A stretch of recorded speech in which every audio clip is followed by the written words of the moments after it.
ఆంధ్రప్రదేశ్లో ఎలక్షన్స్ దగ్గర పడుతున్న వేళ వైసీపీ పెద్దలు సర్దుకుంటున్నారు. తట్టాబుట్టా సర్దుకొని వెళ్ళిపోతున్నారు. పెండింగ్ ఏమీ లేకుండా ఊడ్చేసుకుంటున్నారు.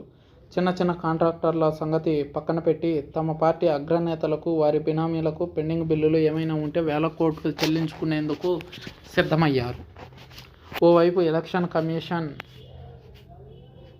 ముఖ్యమంత్రి హోదాను పక్కన పెట్టి పనిచేయాలని సెలవిచ్చినప్పటికీ ముఖ్యమంత్రి తనకు నచ్చింది తాను చేసుకుంటూ వెళ్ళిపోతున్నారు. ఈ ఒక్క నెల ఆర్బీఐ దగ్గర ఓవర్ డ్రాఫ్ట్ తెచ్చి మరీ పెద్ద ఎత్తున చెల్లింపులు చేశారు. బడాబాబులకు 7,000 కోట్లు చెల్లింపులు చేసినట్లు తెలుస్తుంది. కోడ్ రాకముందే పెద్ద చెల్లింపులు పూర్తి కాగా కోడ్ వచ్చిన తర్వాత కూడా ఆ ప్రక్రియ కొనసాగుతూనే ఉంది. నిజానికి బటన్ నొక్కిన పథకాలకు అకౌంట్లో డబ్బులు పడాల్సి ఉంది. ఆ డబ్బులన్నీ వినియోగిస్తే పథకాలకు డబ్బులు ఇబ్బంది లేకుండా ఉంటుంది. కానీ 2 వారాల తర్వాత డబ్బులు పడతాయని చెప్పి ఇప్పుడు సొంత వారికి నిధులు చెల్లిస్తున్నారు. ప్రభుత్వం వస్తుందన్న నమ్మకం లేకపోవడంతో పార్టీ తరపున పనిచేసేవారు కూడా తమకు రావాల్సిన డబ్బులన్నీ ఇప్పుడే ఇవ్వాలని ఒత్తిడి చేస్తున్నారు. ఎలాగూ విడుదల చేసే ప్రతి బిల్లులోనూ కమిషన్లు తీసుకుంటారు.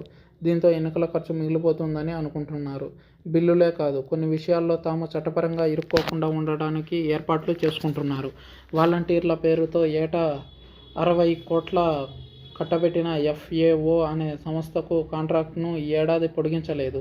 పూర్తి స్థాయిలో వాలంటీర్లు, సచివాలయ ఉద్యోగులు చేసిన సమాచార సేకరణకు ఈ కంపెనీనే క్యాప్చర్ చేసేది. వాలంటీర్లకు పని నిర్ణయించేది ఈ కంపెనీనే.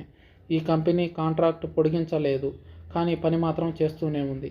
అలాగే విద్యా కానుక లాంటి కాంట్రాక్టులను కూడా ఇచ్చేస్తున్నారు.